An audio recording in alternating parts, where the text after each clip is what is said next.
you cut off all emotions. It's rather all or nothing. You can't just cherry pick. And if you cut off giving love or receiving emotion, you cut off the other. So you can't pick one. It's both. And that, when you give love or affection or positive emotions, you create a vulnerability in yourself. You're stretching, you're creating that vulnerability. And with the possibility of being hurt, vulnerability can be really scary.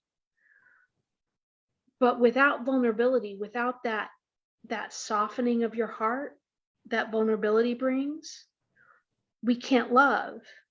And that means we can't be loved. And since we need love to survive, we need to be emotionally vulnerable to survive. I'm a mathematician, so I get that transitive relationship. And being emotionally vulnerable is a scary, scary thing. But love is important. It's important for our private lives, like we just described, but it's important in our public lives too. And if we don't experience love in our private lives, then how do we experience love in our public life? And Cornel West said, justice is what love looks like in public. So when we don't experience love in private, how do we move toward a system of justice in our public life? MLK said, I believe that unarmed truth and unconditional love will have the final word in reality. This is why right, temporarily defeated, is stronger than evil, triumphant. So I know if any of you have felt like I have over the last several years, evil has seemed to be getting the upper hand in a few areas, and that's been difficult in our public life, and we've been pushing back. And we push back for justice, we push back for humanity, we push back really for love. Even though evil might be triumphant in the moment, love is stronger. So fostering our ability to love and to be loved has profound consequences in our world. That sort of active love is, one of the ways we look at that active love in our practice is loving kindness. And loving kindness is the true wish for happiness for all living beings. It's an active practice of loving others by wishing for their well-being. And that sounds simple, sort of naive, like, I wish all sorts of people well-being. But it's not as easy as it seems. We are wishing for true happiness, not the fleeting and transient happiness of the moment, not sensory pleasure happiness, but a deep and profound happiness. And we mean all living beings. So that includes the people you love and the people you can't stand and the slugs that ruin your tomatoes, right? And even yourself, loving yourself. Even people, when I say people you can't stand, people that you have deep emotional wounds with, people that it would be easy to hate, people like Putin or people like that cause dramatic changes in our public world. We have to love them in some way, wish them true happiness. And that can be a challenge, but wishing someone freedom from anger, like I can wish the most terrible person I've ever heard of freedom from anger. and know that that's a positive thing. Loving kindness, I'm sorry. Oh, it sounded like my Zoom clipped. It sounded like someone was asking a question. Loving kindness is an act of bravery. You're vulnerable, and we fear we'll lose ourselves or lose our strength. So it's brave. It's brave to love. And it's easy to love a whole circle of people, but that circle of love doesn't really work if one person is left out. If we leave ourselves out of that circle, the circle stays broken. And it helps prevent falling into things like codependence by practicing love for ourselves. We experience the strength of love within ourselves. And we see that love doesn't, we don't lose ourselves. Love makes us strong and can even make us fierce. Love is an act of bravery. So think of this. Think of someone you cherish, someone you love with all your heart. A child, a parent, a partner, a pet, anyone. How would you feel if that person were unable to love themselves? If they were unable to see that wonderful person you see when you look at them? That would hurt us, right? So why do we find ourselves comfortable with inflicting that same hurt on the people who cherish us? We are as worthy of love and compassion as any other being in the universe.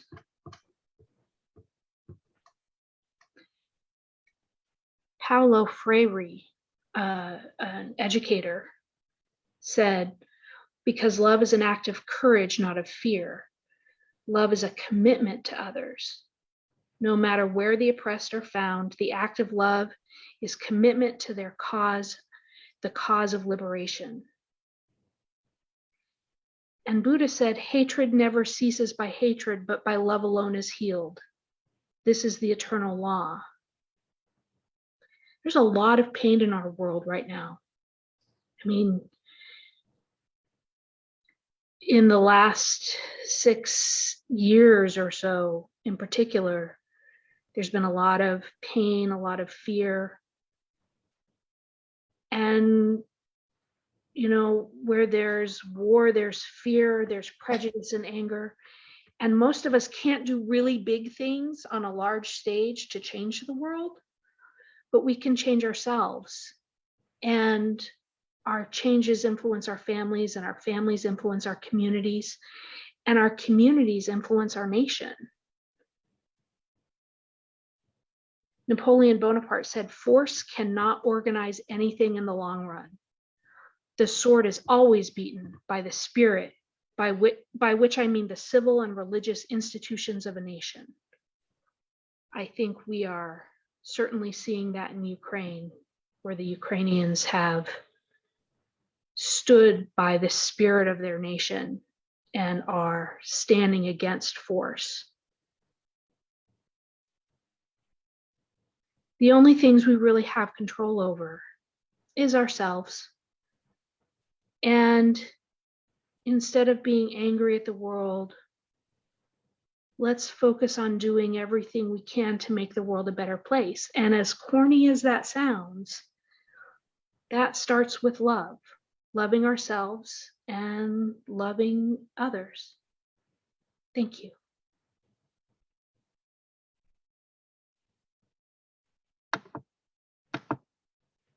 Thanks, Kelly. One thing that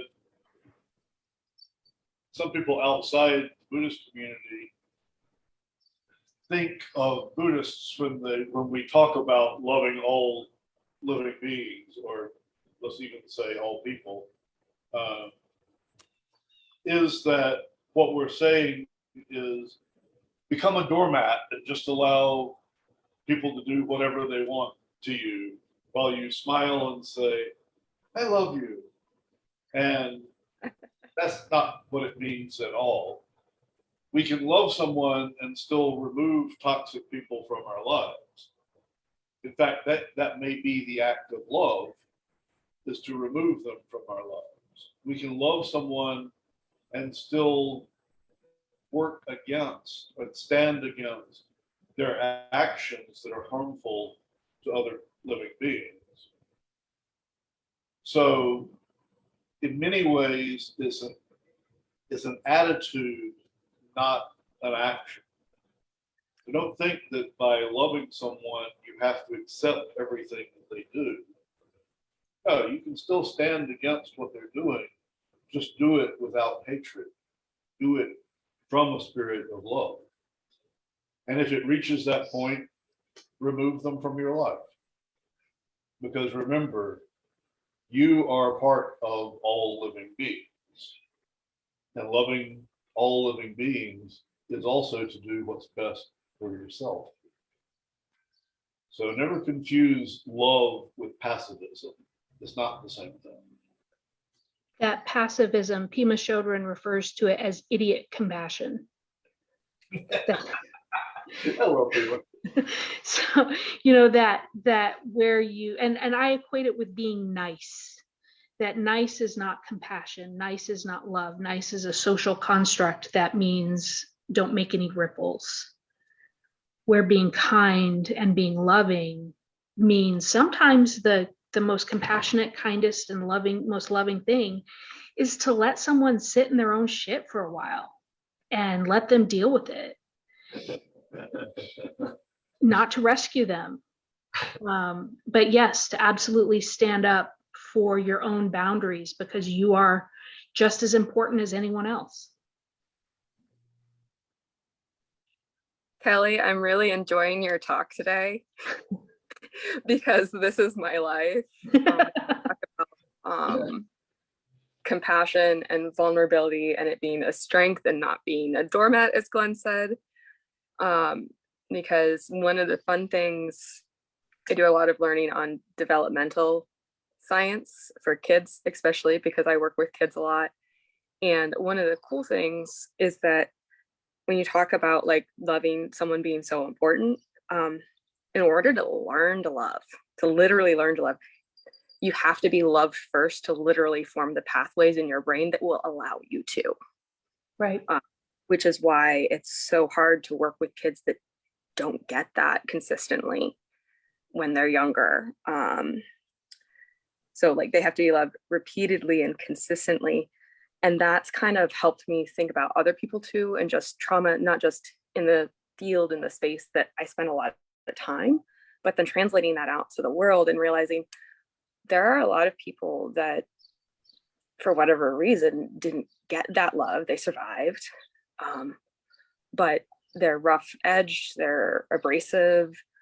And it's why it's important when you can to show them that love when it's safe to for you, because they may literally never have gotten what they needed to really develop.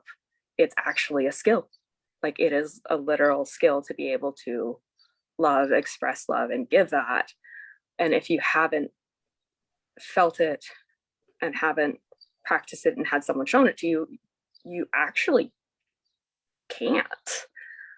Which was something that I didn't make sense looking back at it, but I didn't really realize beforehand, and helps me have a little more compassion for adults who I'm like, okay, I know you've had a hard time, but what's up?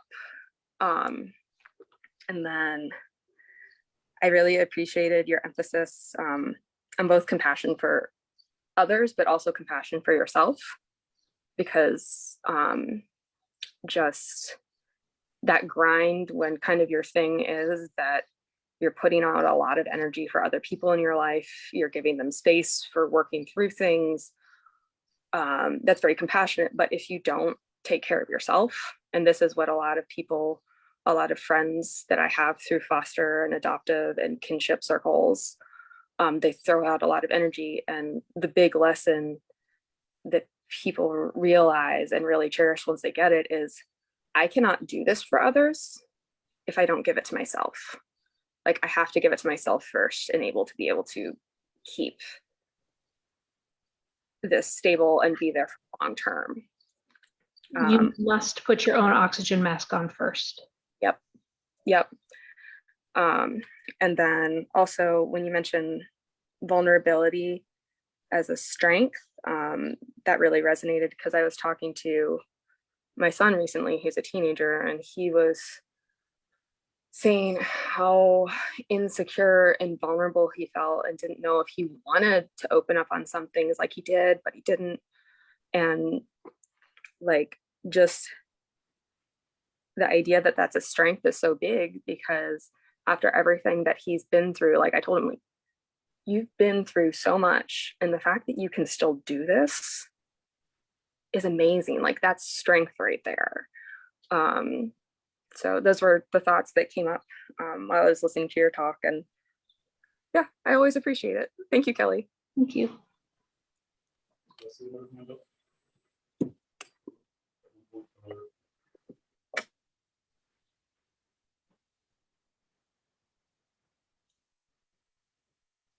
Any other thoughts?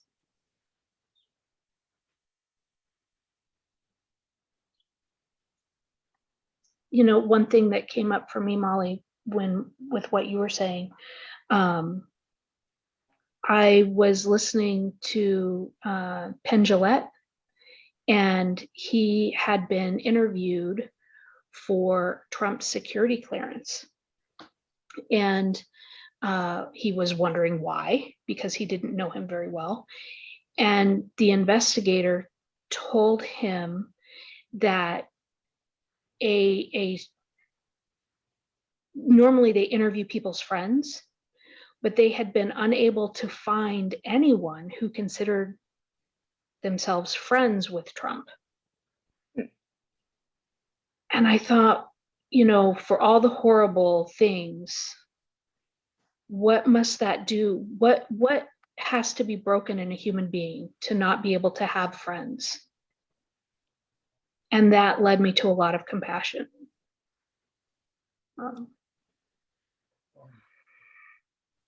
So that's what came up for me.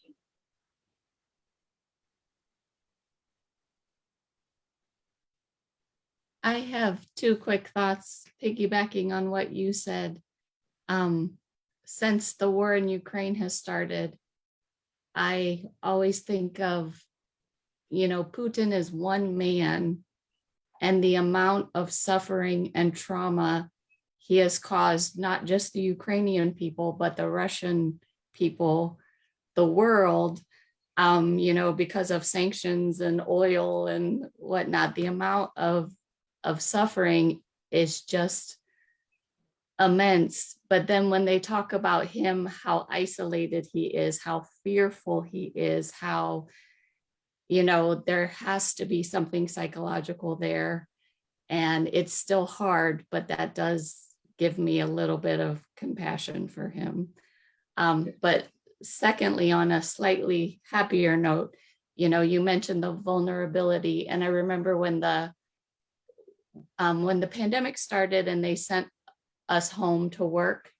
And at first I loved it because I'm an introvert and I like quiet, and it was great. But then, you know, after a while, you do start missing little things.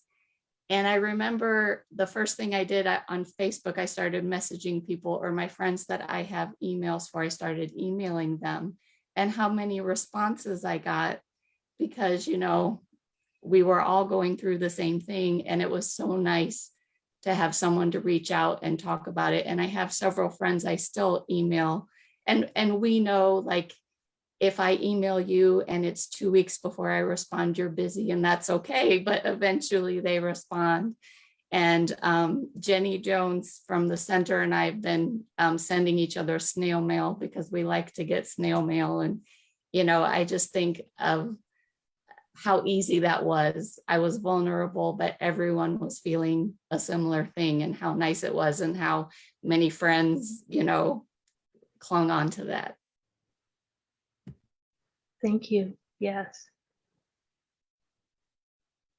Yeah, I've really enjoyed your talk on love and kindness. I'll tell you, I took a lot of notes on this one. I like the non-duality of the taking and giving of love. I like that you brought that up.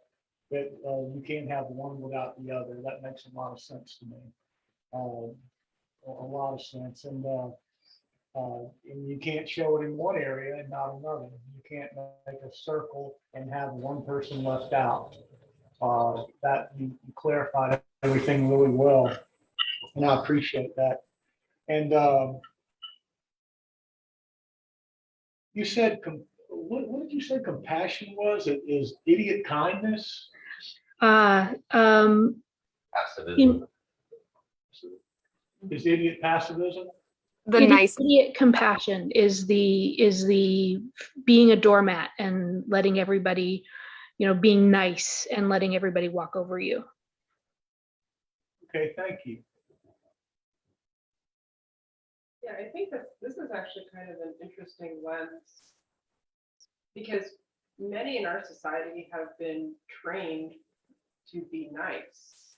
It's like part of the expectation. And so that when we do start to practice self-kindness or self-compassion, people react negatively because we are changing the rules.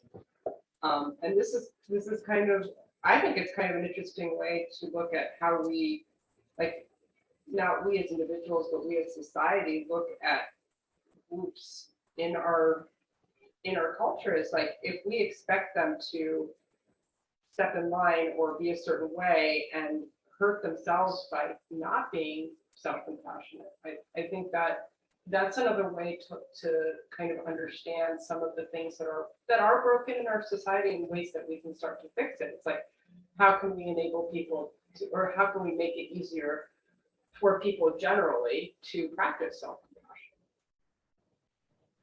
Yeah, that's very, very true. We have been trained to be nice. I think particularly women have been trained to be caretakers and put everyone else ahead of them. And that, when we know that when we can help women in a society, we help the whole society because women are bringing along the next generation. So helping women understand self-compassion and how important that is will help us, move society along.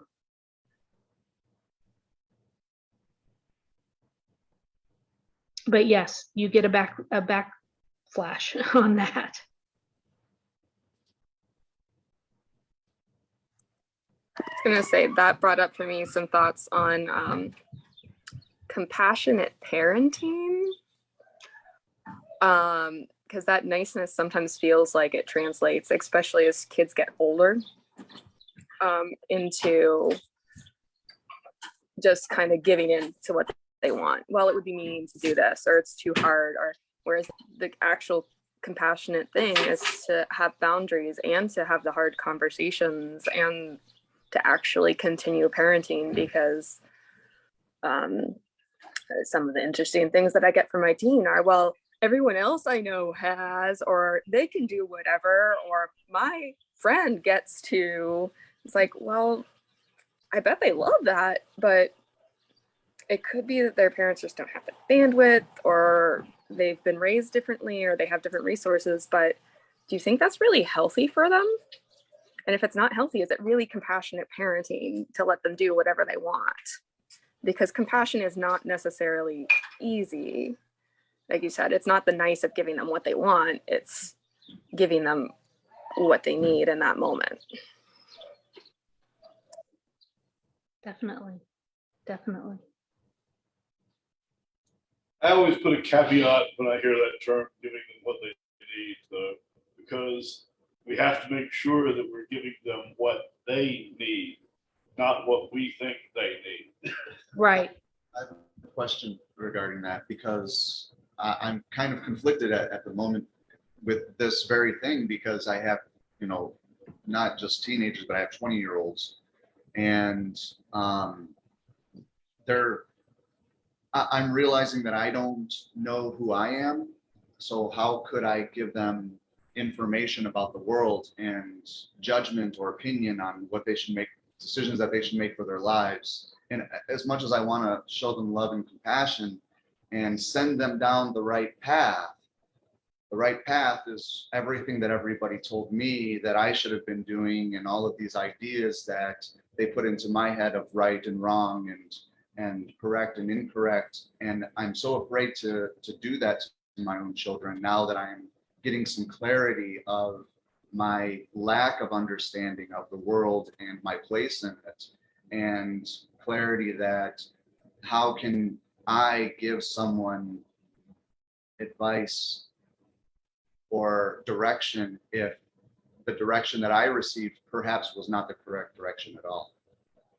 And I think that that's where I'm, and I'm still learning of all of this, obviously. So I'm just kind of talking. My child is 27, just turned 27, and I struggle with those same issues. And sometimes I know my answer is, I can't tell you because I'm still figuring it out. And I know from my own personal experience, the right path for me was the one I forged myself. And that's really hard. And thank goodness, one of the more compassionate things can sometimes be not giving that advice and letting them, if what they really need is to forge their own path, it's like Len said, it's what they need. And then I see Amy has her hand up. Yes, thank you. Thank you all. It's been really nice to check in and be a part of this Sangha. So one of my biggest life missions, I think, has become learning about people. I'm not trying to brag, but I think that maybe I'm an empath. And so that means that I just believe that everyone has the capacity to love, and everyone, it's just, I believe in the potential of being there. But growing up, you see more of life. And so, I appreciated the conversation about people's capacity for love through their experiences. And if there aren't positive experiences there, it's really hard for them to learn how to love them, or we. So I guess my home life was pretty rough. And so that created certain tendencies and behaviors. But as a young child, I deeply felt my love for the world, not just people that I knew, but the entire world. So psychologists claim that narcissists, or people with high narcissistic traits, they produce two types of kids usually. One being narcissists, or the other side of the spectrum being incredibly empathic, probably to the point that you don't see your own needs and you're just constantly catering and trying to serve other people at your own expense.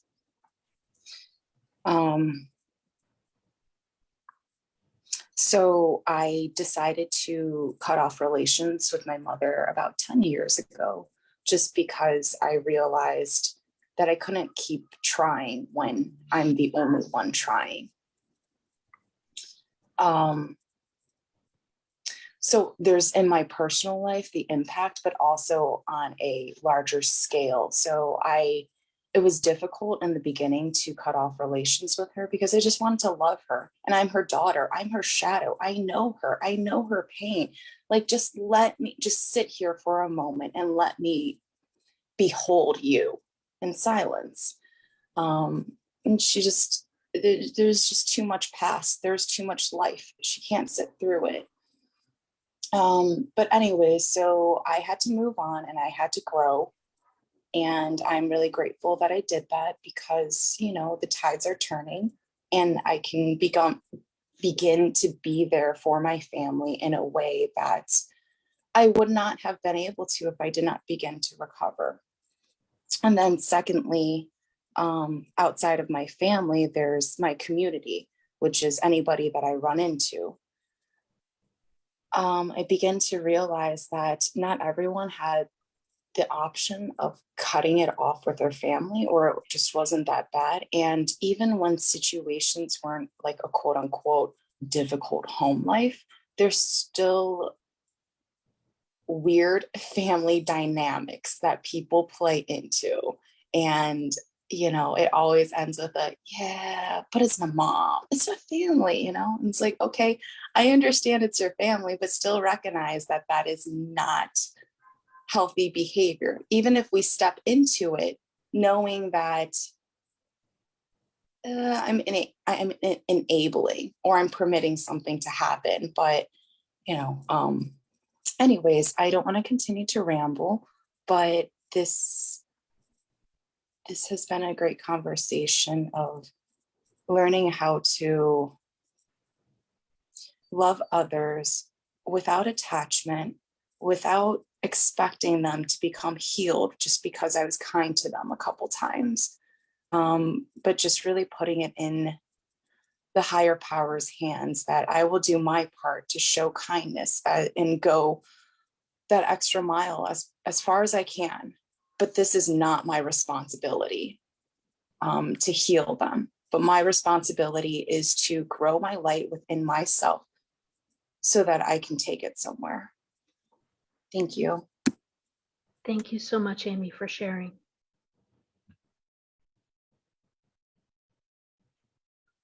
Would anyone else like to comment? Go ahead. We have one here. Hi, I'm new, first time coming in person. I listened a few times to recorded meetings that you all have had and a few times on Zoom.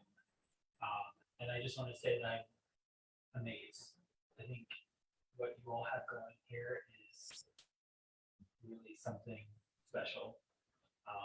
The sort of communal conversation aspect of it, I think it's something that's lacking in religion, spiritual communities. So I just want to say I think what you all are doing is amazing. I also wanted to say that I am also discovering that I'm probably an empath with a narcissistic stepfather. And the extent to which that has almost ruined my mother's life. And our family multiple times. So I just wanted to say I was really struck by that. And I was also really struck by what he said about what he's trying to figure out with his 20 something kids. And it's kind of curious what other people may think about, like ideas that would help them write a couple ideas. But I was curious about it. Thank you for that. Can someone closer to the mic kind of summarize that last point? It was a little difficult to hear online. He was just asking if anyone had feedback for what Frank brought up in terms of giving advice on working with and directing older children. I don't know, we could obviously, we could get it to thousands of things there. I wanted to say that, kind of referring back to my talk last week on, I don't know, as a statement of power. Sometimes this is not a bad thing to say in terms of giving advice to anyone, whether it be your children or anyone else. I don't know, but I'm going to be here supporting you while you find out. And sometimes that's the best answer you can give. I like that. The other thing I was going to offer was that, as you know, we're in that stage too. My son's 19. As your children become more adults, and I'm certainly no expert because I've only done this once. We're still figuring it out. As you said, you're at the point where you don't necessarily have better vision than they do about who they want to be or where they want to go or what's the right decision for them. but you absolutely do have more experience than they do. And so you can frame it not as this is what people will expect of you, but when I tried something like that, this is what happened. Or this is the thing that I wish I had thought about at the time. Those experiences are quite genuine. And I think you can comfortably, based on your own background. Are my experiences based upon my thoughts, my actions, my beliefs, my values then? And then so my perception is skewed. Right, and I think that needs to be kind of the preface to that. Yeah. I was brought up differently. I lived in a different time. The things, I'm 62, the things that worked for me were the things that I experienced. Kids today do not experience any of them at all. So I am very shy of giving that type of advice because I can share my experiences always with the caveat in my time and in my experiences of what happened, but yours may be different. And I think that's the important point, is being open to be open to say, but I'm not saying yours is going to be exactly the same. I think too many times when we give advice, we assume that just because our experience was this, their experience is going to be exactly the same thing, whether it be children or friends or anything else. And it's probably not. Yeah, saying your experience is a good thing, but don't expect that it's going to be the same for them. There's no one answer. Yeah. But then There's- also kind of I'm sorry, let me put up my thought before I lose it. The difference between tactical and strategic advice, right? Like the reason we still practice Buddhism is that the fundamental human experience of suffering and striving hasn't changed all that much in the last couple thousand years, right? They're having those experiences the same as we did. The specifics of this is how you handle a dating relationship, that's changed quite a bit in the last 30 years, and I wouldn't presume. Right. So yeah. I think that if you can get to the heart of, some, emotional or mental situations, you may be able to relate to them. And as Glenn said, be very upfront about like this is just where my head was at, or this is just how I perceive the situation. But you can be very genuine about that, I think. And not presume that it will apply, but offer it as this is the best I've got.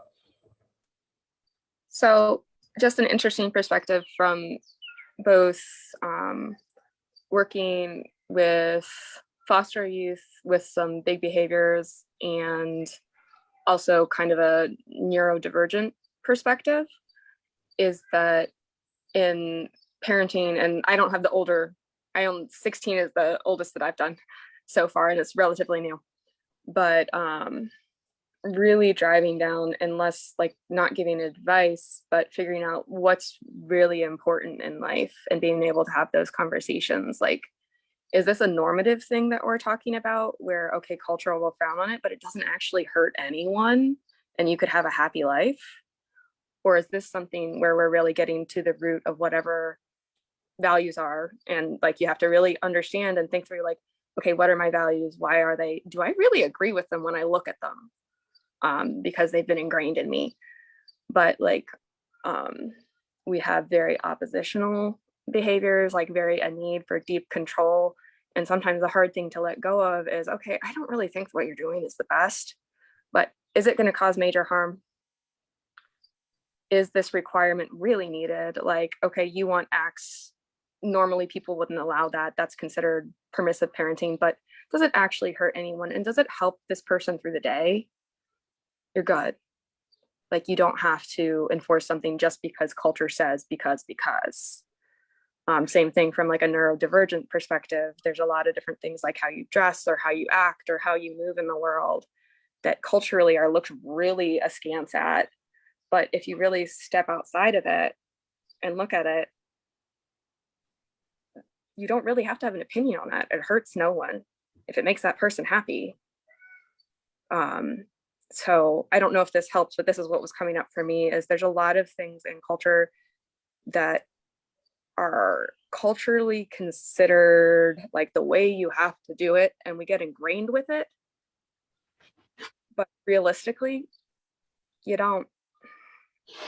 there's some caveats in there with how people will treat you and whether you can have access to resources, et cetera, and whatnot. But I think it's a really good lens to look at, just to drill down and be like, does this hurt anyone? Does this cause suffering? Does it cause happiness? And just, it's almost like it's just being there to bounce off of. Probably, I guess that's maybe what I'm getting to. Keeping those things in mind, and then being there to be in that conversation with them if they trust you enough to come to you with it. So. And I hate to cut off conversation, but this is a great topic potentially to discuss on the Discord server. So we do have a Dharma Talk room on the Discord server. And I can see this topic being one that really gets quite a bit of discussion there. Thanks everybody for their input today. I think it was very good discussion. And please feel free to continue the discussion online.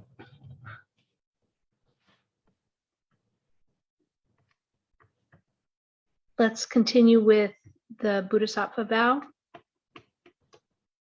Creations are numberless. I will strive to free them. Delusions are inexhaustible.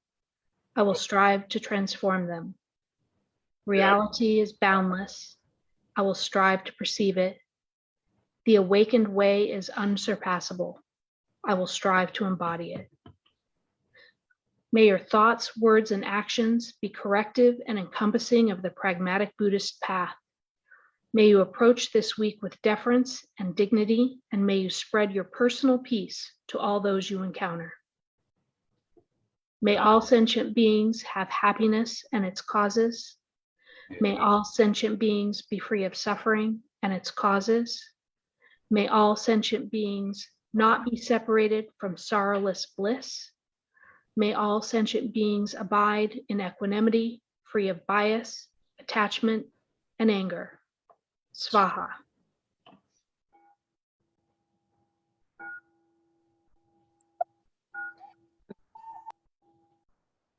We are going to have refuge taking and precept taking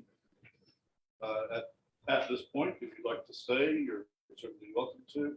If you need to go, I certainly understand. I know we were running late today because of the technical issues, so I do apologize for that.